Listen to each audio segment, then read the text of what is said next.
औज़ुबिल्लाहिमिनश्शैतानिर्रजीम बिस्मिल्लाहिर्रहमानिर्रहीम अस्सलामु अलैकुम वरहमतुल्लाहि वबरकातुहू। सूरह यूसुफ़ है मेरे सामने और सूरह यूसुफ़ की आयत नंबर 109 है, पारा नंबर 13 है और रुकू नंबर 6 है। और आयत नंबर 108 में नबी सल्लल्लाहु अलैहि वसल्लम की तबलीग और फिर तबलीग से मायूस होकर कुफ़ार के सामने एक चैलेंज रख लेना कि आप अपने माबूदों की इबादत करते रहें और मैं अपने रब का रास्ता छोड़ के आपकी तरफ नहीं हो सकता, मुशरिकों में नहीं शामिल हो सकता। और मैं समझता हूँ और मेरे पैरवी करने वाले भी यही समझते हैं कि अल्लाह पाक है उन माबूदान बातला से जिनको तुम अल्लाह के साथ शरीक ठहराते हो। अब यहाँ अगली बात चल रही है कि वमा अरसलना का मिन क़ब्लिका इल्ला रिजालन नूही इलैहिम। एक बड़ी अहम बात की तरफ इशारा हुआ है कि नबी सल्लल्लाहु अलैहि वसल्लम आपसे पहले जितने भी पैगंबर दुनिया में हमने भेजे हैं वो सारे मर्द ही भेजे हैं। पैगंबरों के लिए मर्दों का ही इंतखाब किया है। कहीं ऐसा नहीं हुआ कि किसी औरत को नबूवत अता की गई हो। अब इसमें सवाल ये है कि अल्लाह तबारक व तआला ने मर्द और औरत को अपनी पसंदीदा मखलूक अशरफुल मखलूक़ात में पैदा किया और फिर नबूवत के लिए मर्द का इंतखाब किया। ये क्यों हुआ और औरत का इंतखाब क्यों नहीं हुआ? कहीं भी मुख्तलिफ लोग मुख्तलिफ वजहें बताएंगे, लेकिन असल बात यही है कि औरत को अल्लाह तबारक व तआला ने महदूद ज़िम्मेदारियों के लिए पैदा फरमाया। फिर ये कि मर्द को अल्लाह तबारक व तआला ने मट्टी से सख्त जान पैदा करके और उसको बहुत ज़्यादा जिम्मेदारियां दे दी और औरत को मर्द से पैदा करके मर्द के ताबे कर दिया। सो बराबरी का इंतखाब अल्लाह तबारक व तआला ने नहीं फरमाया कि मर्द और औरत बराबर हों। किसी सूरत में औरत को थोड़ी बहुत कमी दे दी गई है। जैसे गवाही दो मर्दों की नहीं होती, एक मर्द की काफ़ी होती है और दो मर्दों की अगर हो तो फिर उसकी जगह चार औरतों की ली जाती है। इसी तरह आज़ान के लिए अल्लाह तबारक व तआला ने मर्द का इंतखाब फरमाया, औरत को इजाज़त नहीं हुई। और इस तरह की बहुत सारी बातें ऐसी हैं जिसमें अल्लाह तबारक व तआला ने औरत को महदूद जिम्मेदारियाँ दी और ये किसी हद तक अच्छा भी है। अल्लाह तबारक व तआला ने फरमा दिया कि अर्रजाल क़व्वामून अलन निसा, मर्द औरत पर हाकम है इसलिए कि बिमा अनफ़क़ू के नान नफ़क़े की ज़िम्मेदारी औरत पर नहीं मर्द पर डाली जाती है और औरत को चार दीवारी के अंदर रहते हुए काम सर अंजाम देने होते हैं।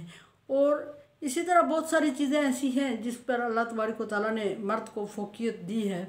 लेकिन इसका मतलब ये नहीं कि जिस तरह के आजकल का हमारा मर्द फ़ोक़ियत हासिल करने की कोशिश करता है, होता यह है कि वो अपनी ज़िम्मेदारियों को पूरा नहीं करता जो अल्लाह तबारक व तआला ने उसको ज़िम्मेदारियाँ जो उसको सौंपी होती हैं उसको अदा नहीं करता। उसको अदा करने के बारे में ये नहीं कहता कि मैं मर्द हूँ और ये मेरी ज़िम्मेदारी है और मेरी औरत ये मेरी मौजूदगी में ये मुश्किल बर्दाश्त ना करे, बल्कि वो अपने मौजूदगी में औरत को कहीं ज़्यादा मुश्किलात में डालता है और कहीं ज़्यादा मुश्किल बर्दाश्त करने के लिए उसको ज़हनी तौर पर जिस्मानी तौर पर आमादा करता रहता है और मजबूर करता रहता है।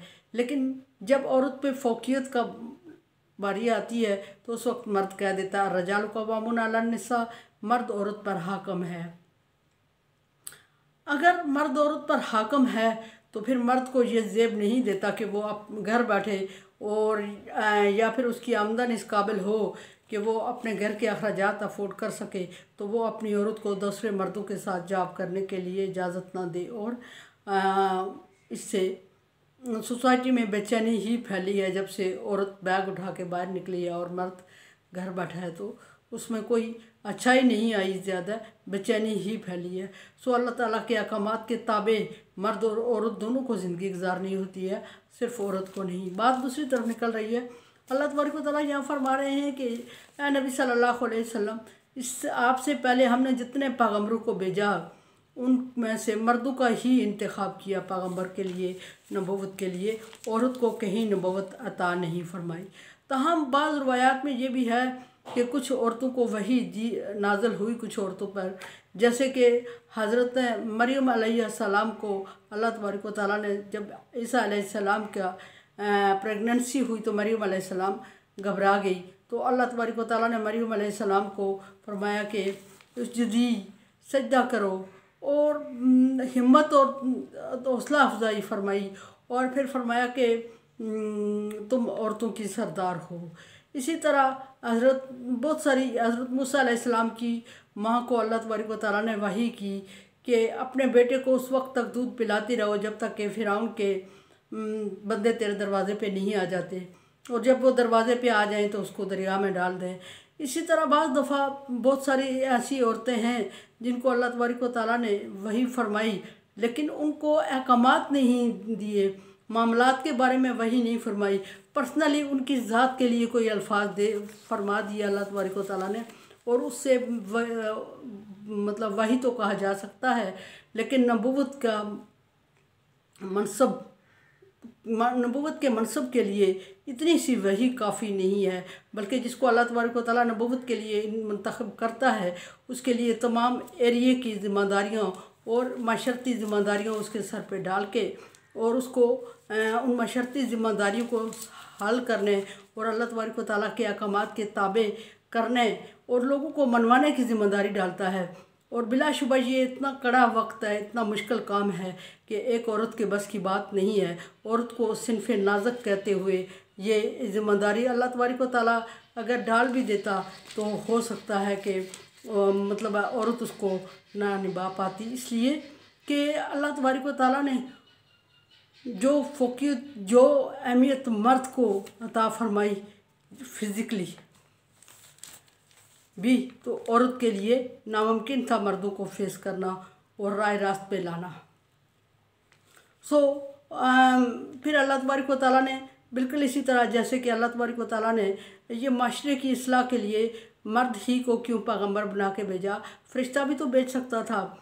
इसी तरह फ़रिश्ते की बस की बात नहीं थी कि इंसानी माशरे को सुलझाता और सुधारता और अल्लाह के पैगामात के ताबे करता।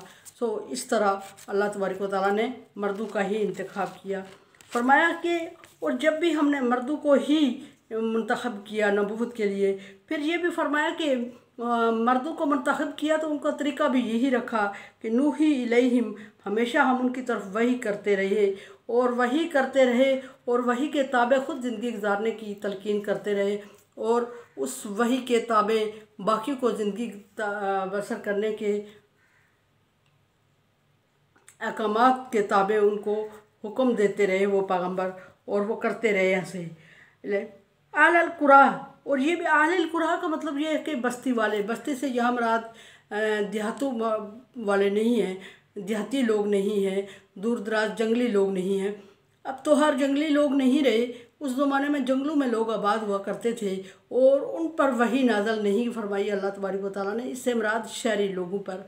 और शहरी लोगों के लवाज़मात कुछ जंगली लोगों की निस्बत ज़्यादा होते हैं, कुछ अच्छे एटिकेट्स और मैनर्स रखते हैं लोग, इसलिए कि वो मिल बैठ के गैदरिंग होती है, ज़्यादा लोग होते हैं, और जब ज़्यादा लोग होते हैं तो एक दूसरे के हकूक़ व फ़राइज़ से आगाह होते हैं और एक दूसरे की मुश्किलात से आगाह होते हैं, और वो ज़्यादा मुश्किलात बर्दाश्त करने की कायल होते हैं, ताबे होते हैं, और ज़्यादा मुश्किलात बर्दाश्त करके एक दूसरे के साथ तावन भी ज़्यादा करते हैं, बनिस्बत उसके कि जब देहाती लोग होते हैं वो इक्का दुक्का दूर दराज एरिया में अकेले होते हैं और कभी कभार मिलते हैं, और वो एक दूसरे के मसाइल में पार्टिसिपेट नहीं करते, और जब पार्टिसिपेट नहीं करते तो वो संगदिल और सख्त मिजाज हो जाते हैं, और जब वो संगदिल और सख्त मिजाज हो जाते हैं तो फिर माशरे में उनकी वजह से सुधार आने के चांस कम होते हैं, बिगाड़ पैदा होने के चांस ज़्यादा होते हैं।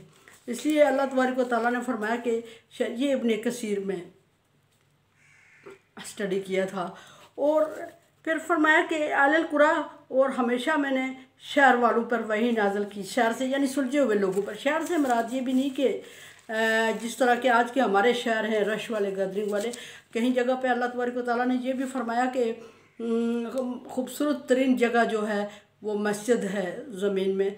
अल्लाह तबारक व तआला की खूबसूरत तरीन जगहों में से मस्जिद सबसे खूबसूरत है, और बदतरीन में से बाज़ार है। शहर से मुराद यहाँ बाज़ारी लोग नहीं होते, बल्कि जो कि शहरी का मतलब होता है कि तमद्दन। तमद्दन अरबी में बोला जाता है और उसका मतलब होता है रहन सहन के तरीक़ेकार से बाखबर और आशना लोग होते हैं, जिन पर अल्लाह तबारक व तआला वही नाज़िल फरमाते हैं। अफलम यसीरु फिल अर्ज़ फयंजुर कैफ़ कान आक़िबतुल लज़ीना मिन क़ब्लिहिम। इन लोगों से पूछें जो आप सल्लल्लाहु अलैहि वसल्लम से का इनकार करते हैं।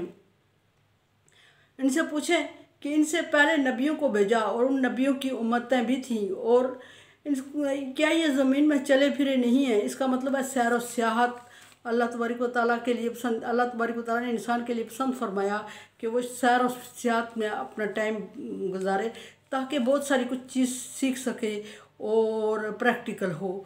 फरमाया कि क्या ये ज़मीन में चले फिरे नहीं हैं ताकि ये देखते फयंजुर कैफ़ कान आक़िबतुल लज़ीना मिन क़ब्लिहिम, कि इनसे पहले जिन लोग का अंजाम क्या हुआ। अब इनसे पहले नेक भी गुज़रे हैं और बुरे भी गुज़रे हैं, बद भी गुज़रे हैं। और अल्लाह तबारक व तआला इनसे नेकों का अंजाम नहीं पूछा, बल्कि ये लोग जो नबी को झुठला रहे हैं ये ज़मीन में चलें फिरें और देखें कि इनसे पहले जिन उम्मतों ने अपने पैगम्बरों को झुठलाया है उनका अंजाम कैसे हुआ। तबाह व बर्बाद हुए सारे इनके सामने नजर आएंगे। और फिर इनको ये भी बता दें अब ये भी कि वला दारुल आखिरा खैरुल लिल्लज़ीना तक़ू, कि आखिरत का जो घर है वो परहेज़गारों के लिए है, और इस दुनिया की अयाशी खूबसूरती से कहीं ज़्यादा खूबसूरत है वो। और अफला ताक़िलून, और इसके बावजूद वो अक्ल की समझ क्यों नहीं रखते। यहाँ एक बात वाज़ेह की गई है कि इंसान को अगर किसी चीज़ की समझ नहीं आती, कोई बात कोई बंदा समझा रहा है और हम उसको समझ नहीं पा रहे हैं, समझ नहीं आ रही है, तो उसके लिए ऐसी जगहों का और ऐसे लोगों का अंजाम देखना, और वो चीज़ जो समझाई जा रही है उसका अगर प्रैक्टिकल आपके पास मौजूद है तो आप उसको स्टडी करें तो उससे ज़्यादा समझ आ जाएगी। जैसा कि अभी नबी सल्लल्लाहु अलैहि वसल्लम पर ईमान ना लाने वालों को अल्लाह तबारक व तआला एक रास्ता दिखा रहा है कि आपसे पहले पैगंबर गुज़रे हैं और उन पैगंबरों पर वही की गई और वो मर्दों में से ही थे सारे, और उनके पैगंबरों के कुछ मानने वाले थे, जो मानने वालों को अल्लाह तबारक व तआला ने हमेशा निजात दी, और उन पैगंबरों को भी और उनके मानने वालों को भी निजात दी। और जो नहीं मान रहे थे पैगंबरों को उनके लिए अल्लाह तबारक व तआला ने तबाही और बर्बादी के मौक़े किए। और ये चीज़ें ढकी छुपी नहीं हैं, बल्कि उनके आसार मौजूद हैं, और उन आसार को देख के इन लोगों को तसल्ली करनी चाहिए या इबरत हासिल करनी चाहिए या समझना चाहिए माहौल को। तो ये नबी के इनकार करने वालों को वार्निंग दी जा रही है कि उन लोगों का अंजाम देख लो जिन्होंने पहले अंबिया कराम को झुटलाया था, और झुटलाया था तो झुटलाने का उनका अंजाम देख लें कि सामने है, तबाही और बर्बादी के सिवा कुछ नहीं है दुनिया में ही, और आखिरत में भी उनके लिए दर्दनाक अज़ाब है कि मानने वालों के लिए अल्लाह तबारक व तआला ने दुनिया और आखिरत हमेशा आसान कर दी है। मेरे चैनल को अब सब्सक्राइब कर रहे हैं, thank you so much. Like dislike as you like. दुआ की उम्मीद रखती हूँ। ला खौफुन अलैहिम वला हुम यहज़नून में कर दे अल्लाह ताला। कोरोना वायरस से बचने के लिए एहतियाती तदाबीर और वैक्सीनेशन करवाएं, और अल्लाह तबारक व तआला से दुआ मांगे। दुआ सबसे बड़ी वैक्सीनेशन है। अल्लाह हाफ़िज़।